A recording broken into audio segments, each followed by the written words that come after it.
ኢዛናውን በሷ ቦታ ቢሆን ለአንዲት ሰከንድ እንኳን እዚህ እንደማትቀመጪ እኔም አንቺም እናውቀዋለን። እሷም ቢሆን እናት አለቻት። ሰው ባያየን እግዚአብሔር ያየናል። ምን ትሰራለህ እዚህ? አንቺን እየጠበቅኩ ነው። ለምን የምትጠብቀኝ? ፍላሹን አገኘሽው አላገኘሽው? ባገኘው ምን ልትሆን ማለት?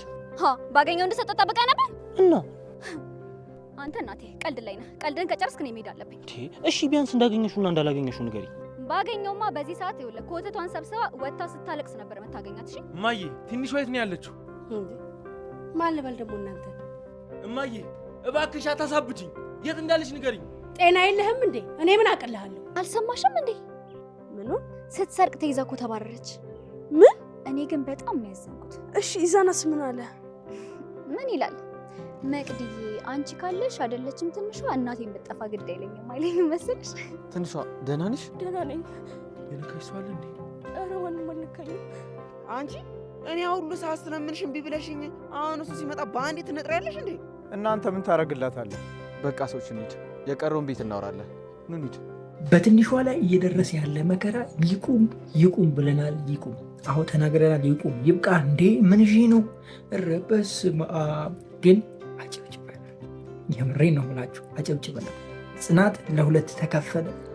ግን ይህንን ነገር ቅድሚያ ያመጣው ዳጣ ድራማ ነው አይደለ?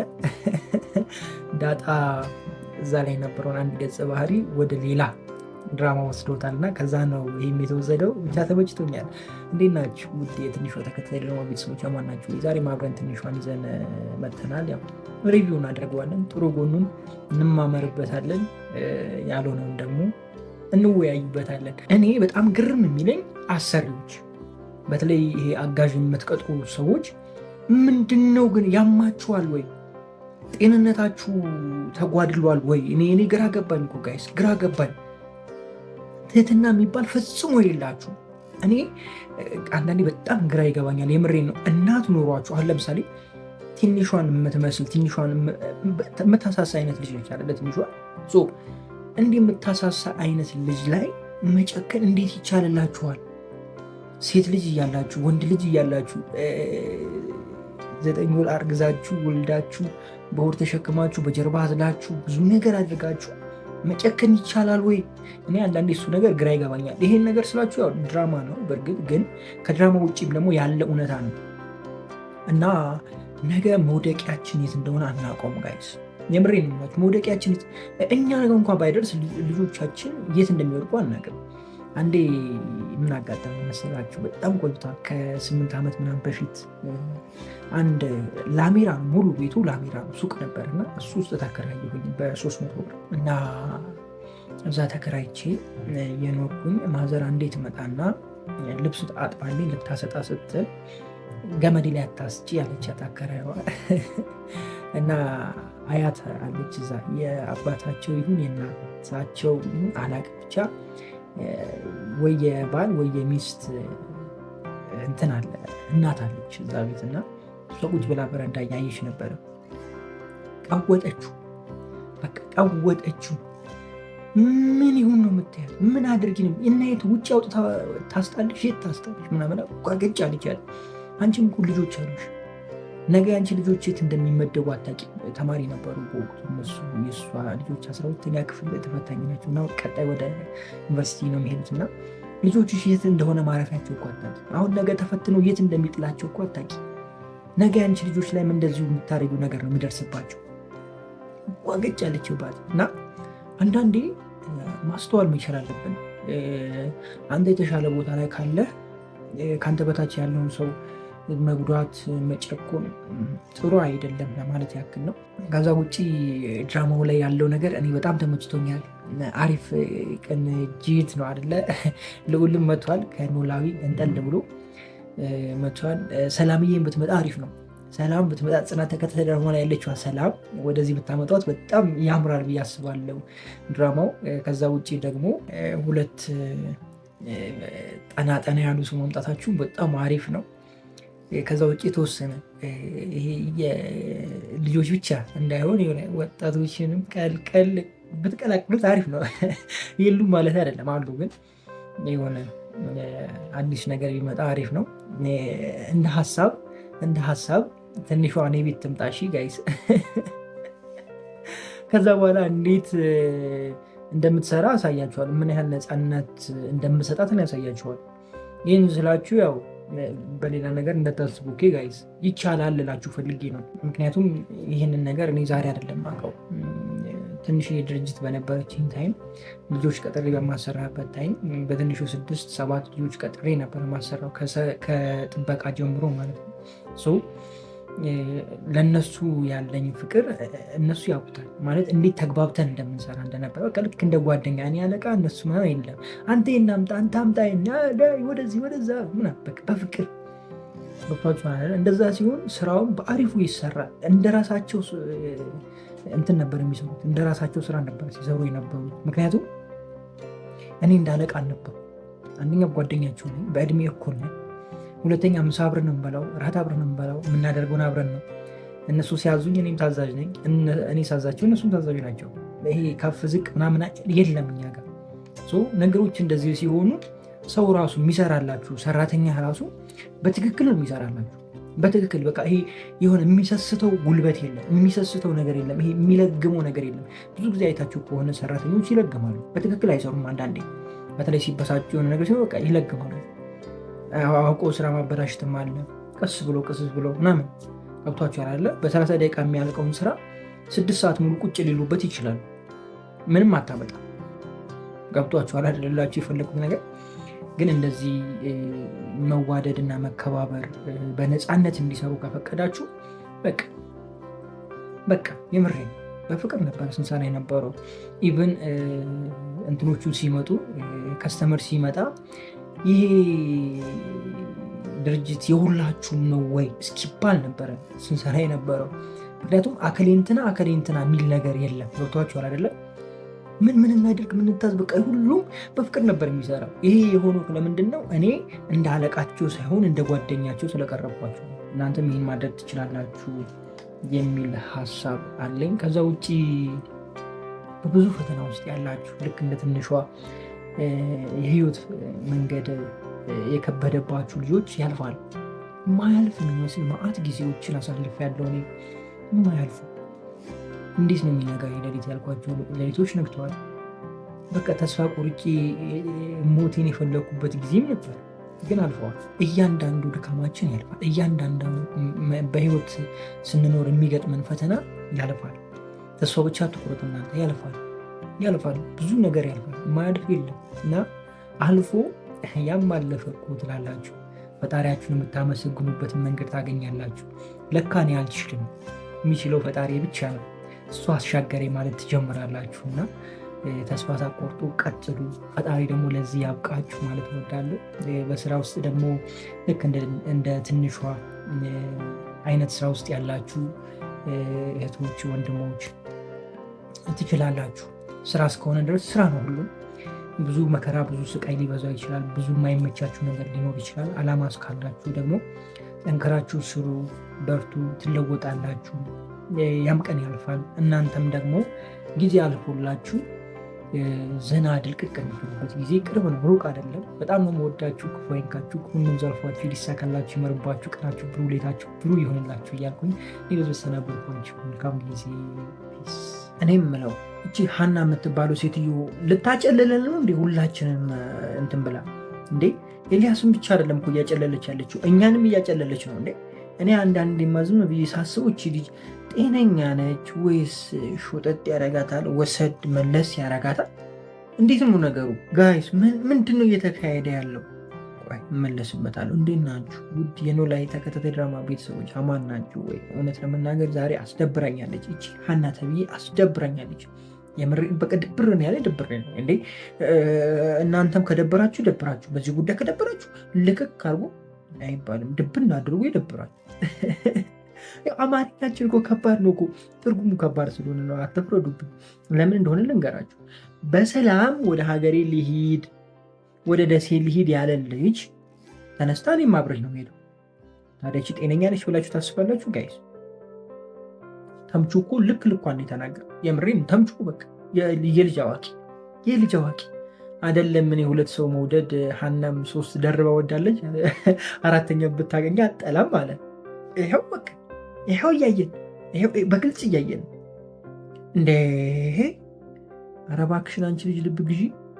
እኔ እንጃ እኔ አላቅም። እንግዲህ ሁኔታውን ግን ሳየው ኖላዊዎች ተሰብስበው ወደ ደሴ ሊገቡ ነው መሰለኝ፣ እዛ ሊሄዱ ነው መሰለኝ። እንደዛ ነው እየተሰማኝ ያለው። አቶ ኖላዊ እነ አሴርን ይዘው ሊሄድ ነው፣ አና ደግሞ ተከትላ ልትሄድ ነው ኤላን። ስለዚህ አሪፍ ይሆናል ማለት ነው። እዛ ኤላና እሷ ብቻቸውን ከሄዱ አሴር ቻው፣ እዝራ ቻው፣ ባባይ። እዛ ብቻቸውን ከሄዱ በቃ አሰማምጦ አስምጦ ምናምን ጨርሶ ነው ይመጣው። በነገራችን ላይ ሴት ልጅ ካለችበት ሁኔታ ስትርቅ ለምሳሌ ሀናን ወሰድን እና ከሚያስጨንቃት ሁኔታ እዝራ በዚህ ወቅት ያስጨንቃታል። የቤተሰቦች ጉዳያቸው ወይም ደግሞ ምንድነው የቤተሰብ ጉዳይ ያስጨንቃታል። የአቶ ኖላዊ ጉዳይ ያስጨንቃታል። ከዚህ ሁሉ ጭንቀት ውስጥ ወጥታ ከሄደች የምትሄደው ደግሞ ከሆነ ወንድ ጋር ከሆነ ቷቸኋል አይደለም የሚያስብላት ትሪት የሚያደርጋት ወንድ ጋር ከሆነ ሄደችው ልክ እንደ ኤላ አይነት ወንድ ጋር ከሄደች በቃ እዛው ነው ቀርታ የምትመጣው፣ አትመለስም። የምሬ ነው። ብትመለስም ልቧ አይመለስም። ልቧ እዛ ነው ያለው። ገብቷችኋል አላችሁ የፈለጉት ነገር ተረድታችሁኛል። እንደነዚህ አይነት ክፍተቶች በሁለት ጥንዶች መካከል ወይም ደግሞ በሁለት ተቃራኒ ጾታ መካከል ሲሆን እንደነዚህ አይነት ጉብኝት ልትሉ ትችላላችሁ፣ ለእረፍት ቫኬሽን ልትሉ ትችላላችሁ። ብቻ እንደዚህ አይነት ነገሮች ሌላ ነገር ይወልዳሉ እና አሁንም ናሴር ካልሄዱ በቃ ሀና በቃ እዛው አግብታ ነው የምትቀረው። እኔ አዲስ አበባ የምትመለስ ራሱ አይመስለኝም። የምሬን ነው የምላችሁ። እንትና ትዝ አለችኝ፣ ሰላምዬ ትዝ አለችኝ። የእሷ እዛ ከሄደች አትመለስም ስትል ነበርና አሁን እሱ ነገር እየመጣ ነው። አይ የአንቺ እስከፋ ሀና ምን እንደሚሻልሽ እኔ እንጃ። አቶ ኖላዊ ትንሽ አሳዘኑኝ እውነት ለመናገር። ምን ነው ግን ባለቤታቸው ካልተጋቡ ፍቅረኛቸው እንትን አለች። እውነት ነው እውነት አይደለም ልክ ነው። ግን አንዳንዴ ነገሮችን ቱግ ብለን እንትን ከማለታችን በፊት ተረጋግተን ብናስብ የተሻለ ነገር ይኖረናል ብዬ ነው ማስበው። እድሜ ይኖረዋል ብዙ ነገራችን። የምሬን ነው የምላቸው። ተረጋግቶ ማሰብ፣ ሰከን ማሰብ። የሆኑ ችግሮች ሲመጡ፣ የሆነ የሚያጨቃጭቁ ነገሮች ሲመጡ ቁጡ ከምንሆን ይልቅ ወይም ደግሞ ብስጩ ከምንሆን ይልቅ ነገሮችን ረጋ አድርገን ብናስብ የተሻለ ነው፣ ተጠቃሚ ነው። አንደኛ ጊዜ አናባክንም፣ ሁለተኛ ደግሞ አንታመም። ጨጓራ፣ ራስ ምታት ብዙ ነገር አለው ይዞ የሚመጣው። ሌላ ጊዜያችንን ሴቭ እናደርጋለን። ገብቷችኋል? አሁን ተጣልታችሁ በመሀል 1 ሳምንት 2 ሳምንት በጸብ ላይ ቆይታችሁ ተመልሳችሁ ስትገናኙ ወይም ደግሞ ተመልሳችሁ ስታረቁ በመሀል ያለው ጊዜ ክፍተት ይፈጥራልና ያ የሚባክን ጊዜ ነው እና እንደዚህ አይነት ነገር ውስጥ ወይም ደግሞ ሪሌሽንሽፕ ውስጥ እንትን ማለት አለባችሁ። በጣም ኩል መሆን አለባችሁ። ኩል ስላችሁ በቃ ትሁት ልብ ሊኖራችሁ ይገባል ባይነኝ። እንደዛም ስላችሁ ደግሞ ሁሉን ነገር ትታችሁ እለፉ ማለት አይደለም። መናገር ያለባችሁ መስተካከል ያለበትን እንዲስተካከል ትናገራላችሁ። ከዛ ውጭ ግን ጸብ ላይ ከሆነ አንዳንድ የማያግባባ የሁለት ዓለም ሰዎች ነው አለ ጋይስ። ምናልባት እኮ አንድ አካባቢ ላይ ላይሆን ይችላል ፍቅረኛች። ለምሳሌ እኔ ፍቅረኛዬ እዚህ አካባቢ ላትሆን ትችላለች፣ ለአሁኑ የለችም። ከየት እንደምትመጣ አላውቅም። እኛ ሰፈር ትሁን ሌላ ቦታ፣ ባሌ ትሁን ቦሌ ትሁን ፒያሳ ትሁን፣ እኔ ምን አውቃለሁ የት እንደማገኛት። የት ነው ያለሽው እናቴ? በዚህ እስኪ ካለሽ አለው የት ነሽ? ለእኔ እኮ እየጠበቁሽ ነው። ምን እየሰራሽ ነው? እና እነዛን ተቃራኒ በብዙ ነገር ተቃራኒ የሆኑ ሰዎች አንድ ማድረግ ትንሽ ከበድ ይላል። ብዙ ልዩነት ስላለው በጣም ሰከን ማለት፣ ነገሮችን ማለት፣ መታገስ ትልቅ ትርጉም አለው ብዬ አስባለሁ። በነ አቶ ኖላዊ መካከል ያለው ፍቅር ትንሽ ቢታገዝ አሪፍ ነው። ግን ያው አይለያዩ፣ ሲጀምር ሁለቱም አይለያዩ። ደግሞ አንቺ ልጅ ምናምን እያልሽ አሁን የምትሮጢበት ጊዜ አይደለም። ከ30 እኮ ከሄደ ከባድ ነው የሚሆነው ጋይስ። አሁን ለምሳሌ ከሲስተር ጋር ስናወራ ምን እላለሁ መሰላችሁ? ብዙ ጊዜ አንቺ በቃ 29 ከደረሽ ልክ እንደ አምቡላንስ አናትሽ ላይ ማለት ነው የሆነ የሚጮህ ነገር ማድረግ አለብሽ ይላል። እና አሁንም አንቺ ወደዛ እየተጠጋሽ ነው። ስለዚህ በዚህን ሰዓት ልጅ እንትና ገለመኔ ምናምን ማለት አያስፈልግም። ሲጀመር ልጆች እግዚአብሔር ስጦታዎች ናቸው ነው የሚለው ቃሉ። ስጦታ ናቸው። እኛ ፈጥረን የምናመጣ ይመስለናል እንጂ ስጦታዎች ናቸው። ሳራም በስንት ዓመቷ ወልዳለች ጋይስ። ስለዚህ አያሳስብም ለማለት ያክል ነው። ግን ልተወቀ ይሄኛውን ጉዳይ። ለማንኛውም እስኪ እናንተ ሀሳብ ካላችሁ ኮሜንት ላይ አስቀምጡልኝ። አላብዛባችሁ። ትንሽ ጠፍቻለሁ ሰሞኑ። ያው የጠፋሁበት ምክንያት ትንሽ ሌሎች ስራዎች ስላሉብኝ በስቶብኝ ነው። ጊዜ ማጣት ምናምን ነው ያስጠፋኝ። ይሄ ጉዳይ ነው። ሀሳብ ካላችሁ ኮሜንት ላይ አስቀምጡልኝ። እነ ወይዘሮ ሜላት ቤት ቀይረዋል። ቤቷ ተመችተኛለች፣ በጣም ታምራለች። በተለይ ዊንዶ ቪው ያምራል። የት እንደሆነ አይዶ ነው፣ መኖሪያ ቤት ነው ወይስ ሆቴል ነው ጋይስ? የሆነ ወንዝ አካባቢ ነው መሰለኝ፣ እንደዛ ያየው መሰለኝ። እና የሚያምር ቪው አለው። ተመችቶኛል። እና እስኪ የት አካባቢ ጠቁ ነው። እኛም ስራ እየሰራን አሁን ለምሳሌ ቪዲዮ እየተቀረጽ እዛ ጋር አሪፍ ዊንዶ ቪው ቢኖረው እያወራን በዛው በመሀል ፖዝ እናደርጋለን። እናንተ ፖዝ እያደረጋችሁ ታዩናላችሁ ማለት ነው። በቃኝ። በጣም ነው የምወዳችሁ። ክፉ አይንካችሁ፣ መንዙ አልፏችሁ፣ ይዲሳካላችሁ፣ ይመርባችሁ፣ ቀናችሁ ብሎ ሌታችሁ ብሎ ይሆንላችሁ እያልኩኝ እኔ በዙ ተናበርኳችሁ። መልካም ጊዜ። እንዲሁም እንዲነሽ እንደዛም ጤዛነሽ አሉ የሀገሬ ሰው አሉ እንዴ ብለዋል ጋይስ። ይበሉ አይበሉ እኔ የማውቀው ነገር የለም፣ ግን ተረቱ ነው መሰለኝ። አቶ መስፍኔ እጅ ከፍንጅ፣ ያው መስፍኔ ምንም አላጠፋም፣ ሜሉ ግን እጅ ከፍንጅ እንደያዘችው የሚያስበው ከቤት ወጥቶ ይኸው ምን የመሰለችን ቦቅቅላ የ25 ዓመት ጎረምሲት ከ60 ዓመት ሴት ተፋቶ የ25 ጎረምሳ ወደ ግራና ወደ ቀኝ ሆቴል ቁርስ እየበሉ ነው። ቁርስ እየበሉ ነው ማለት ደግሞ ማታ አብሮ አድረዋል ማለት ነው። በእኛው ቋንቋ ያው ነው።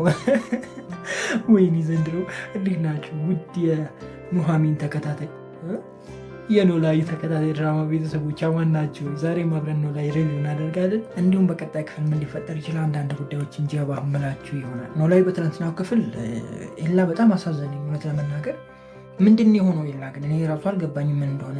እኔ ራሱ አመመኝ እንዲያልኩ እዚህ ጋር ሳየው ደህና ይመስለኛል፣ እዚህኛው ጋር ሳየው ደግሞ ጨልሏል ልጁ፣ ትክክል አይደለም። እዚህኛው ሳየው ደግሞ የሆነ ነገሩ ረስቷል፣ የሆነ ሚሞሪ የሆነ ፎርማት ሆኗል ከሆነ ክፍል ላይ አላቅም እንዴት እንደሆነ መሀል ላይ ነው መሰለኝ። ወይም ደግሞ እንዴት ነው ጋይስ፣ ይሄ የሆነ ፊልም ጀምራችሁ ለምሳሌ መጣልኝ ጋይስ፣ ይሄ ድሮ በካሴት አይደለ በሲዲ ምናምን ዲቪዲ ላይ ከተ ምናምን ሲዲዎችን ፊልም እየተከራየን እናያል ነበረ። እንደዛ አይነት ነገር የተፈጠረው ኤላ ላይ እንዴት እንደሆነ ላስረዳችሁ። አንዳንድ ፊልሞች ጀምራችሁ እያያችሁት ልክ መሀል ላይ ደርስና ቀጥ ይላል። ከዛ በኋላ አንድ 10 ደቂቃ ካለፈ በኋላ ፊልሙ ይጀምራል። 10 ደቂቃ ላይ ምን እንደተፈጠረ ምን እንዳለ አታውቁም። ከዛ በኋላ ስታዩ ግራ ይገባችኋል። ይሄድና ደግሞ የሆነ ሰዓት ላይ 20 ደቂቃ መሀል ላይ ይቆረጣል። በተለይ ተከታታይ ፊልም የምታየው ከሆነ በቃ እንደዚህ ናቸው። አብዛኞቹ ፊልሞች እንደዚህ ናቸው። በሲዲ ስታዩ የነበሩ ልጆች በ አጋጥሟቸዋል ብዬ አስባለሁ። ከዛ በኋላ ምን እንደተፈጠረ አታውቁትም። የሆነ ቦታ ስትደርሱ ይሄ መቼ ነው፣ ይሄ ኬት መጣ፣ ሌላ ተጨምሮበት ምናምን፣ ሌላ ሰው ተጨምሮ ምናምን አዲስ ፊት መታዩት ይኖራል። ወይም ደግሞ ሌላ ከውስጥ የጎደለ ሰው ምናምን ታገኛላችሁ ምናምን። ብቻ የሆነ ግራ ያገባው ውዝግብግብ ያለ ነገር ይፈጠርባችኋል የሆነ ክፍል ላይ ሄዳችሁ ምክንያቱም በመሀል 20 ደቂቃ እንዲሁም 10 ደቂቃ 15 ደቂቃ ይቆያል፣ 5 ደቂቃ ይቆያል። አንዳንዴ በቃ ይቆምና ማለት ነው። ከዛ በኋላ አሳልፋችሁ ከ10 ደቂቃ በኋላ ይጀምራል። 10 ደቂቃ መሀል ላይ ያለው ሳታዩት ማለት ነው። እና ኤላም እንደዛ ሊሆን የምሬ ነው የምላቸው። የሆነ ፓርት ላይ የሆነ ነገር ያወራል፣ እዚህኛው ጋር ሲመጣ ሌላ ነገር ያወራል፣ እዚህ ጋር ሲመጣ ደግሞ እብድ ሆኖ ታዩታላችሁ። እኔ ግራ አጋባኝ። እኔ ራሱ በቃ እኔ ምን እንደመሆን እንጃ። እኔ ማለት ምን እያየሁ እንደነበረ ግራ ገብቶኛል። እስኪ የገባችሁ አስረዱኝ። እኔ ግራ ገብቶኛል ሌላ ጉዳዩ እንደሆነቱ፣ ግን በጣም አሳዘነኝ። ሼባው ደግሞ ሜላትን ወደ ላይ ሊልካትም አስቦ ነበረ። ተው ሜላትን መሾቱን ተው፣ በቃ ሀሳብ ቀይረናል አለ። አንቺ አላወቅሽ ጉዲሽን። ምን ነው ግን ፖሊሶቹ ጠፉ? ሌላውን ልተው። ምን ነው ፖሊሶቹ ጠፉ? የት ሄዳችሁ? እንቡርንክር ስትሉ የነበሩ ፖሊሶች የት ሄዳችሁ? እነ እርግብም ጠፉብኝ። የምሬን ነው። ፋዘርና ሚስትየውም ጠፉ። እዛ ጋ እኮ ከባድ ነገር አለ። መውለድ እንደማይችል አለ። እዛ ጋ ብዙ ነገር አለ። እንደገና የድንብላልና የተምቹ ነገርም ቆመ። ምንድን ነው? ኧረ ተፍ ተፍ በሉ ጋይ ተፍ ተፍ በሉ እንጂ። ይሄ ተፍ ተፍ በሉ። ሜሉ እንግዲህ አመለጥሽ። በማን ካላችሁኝ በመስፍኔ ምክንያት። መስፍኔ እዛ መገኘቱ የሜሉን ህይወት እንዳተረፈ አስቡ። አንዳንዴ በህይወታችሁ የሚሆነው ነገር ለመልካም ነው የሚባለው ለዚህ ነው ጋይ። ዝም ብላችሁ አይታችሁ አትለፉ። የምሬ ነው የምላችሁ። በህይወታችሁ የሚመጣው አጋጣሚ፣ በተለይ ክፉ አጋጣሚ የምትሉት አጋጣሚ ለመልካም ነው። ህይወታችሁን የታደገ ጊዜ ነው እናንተ ላይ ገባችሁ ይችላል። እንደዚህ ወደኋላ መለስ ብላችሁ ብታዩና የተፈጠረውን ተቀርጾ ብታዩት በቃ ልክ እንደዚህ እንደሚሉ ነው። አብዛኞቻችን ውይ ያለበት ጉዳይ ወይም ደግሞ ውይ ብለን በቃ የሆነ የተማረርንበት የሆነ ነገር እዛ ጋር ያለፈን ነገር ምናምን ስታዩት በቃ ህይወታችሁም ሊያልፍበት የሚችል አጋጣሚ ነበረ። ያ ነገር ባይፈጠር ኖሮ ባትዘገዩ ኖሮ ብዙ ጊዜ ለሆነ ነገር በጣም ዘገየን ብለን እንትንላለን። የሆነ ነገር አልሳካ ብሎን ዓመት ፈጀ ምናምን ወይም ደግሞ የሆነ ሉዝ አደረግን ምናምን እንላለን አለ። እዛች ቦታ ላይ መቆማችን ወደፊት ካለው አደጋ ጠብቆ ሊሆን ይችላል። ደግሞ እዚህ ጋር ያለውን ነገር ትተን ወደፊት መሄዳችን እዚህ ጋር የነበረውን አደጋ እንደናልፈው ሊሆን ይችላል እና ለመልካም ሁሉ ነገር እና ይሄ ሰውዬ ወይም ደግሞ ሽማግሌው ሜሉን ላኳት ብሎ ነበር። በቃ ሜሉ መሞት አለባት ብሎ ወስኖ ነበረ። ገብቷችኋል አይደለም? ለዛ ነው ሜሉን መግደሉን አቁሙ ተውት ምናምን ያለው ለዛ ነው። ተወስኖ ነበር ማለት ነው። በምን ምክንያት ነው ሜሉን መግደሉን ተው ያለው? በመስፍኔ ምክንያት። መስፍኔ ምን ስለሆነ? መስፍኔ ከቤት ስለወጣና ውጪ ከዛች ልጅ ጋር መግባባት ስለጀመረ። ይህ ነገር ባይፈጠር ነው መስፍኔ ቤት ቢሆን ኖሮ በዚህ ታይም ሜሉ በቃ ሌላ እንትን ውስጥ ትገባ ነበረ። ባትሞትም እንኳን ሌላ አደጋ ደርሶባት ሌላ ነገር ውስጥ ትገባ ነበር። ገብቷችኋል አይደላችሁ? የፈለኩት ነገር እና የትኛውም በህይወታችሁ የሚሆነው ነገር ለመልካም ነው ብሎ ማለፍ ትልቅ ነገር ነው እና አመስግኑ። በህይወታችሁ ያለፈ ሁሉ ነገር ክፉ ሊሆን ይችላል፣ ደግ ሊሆን ይችላል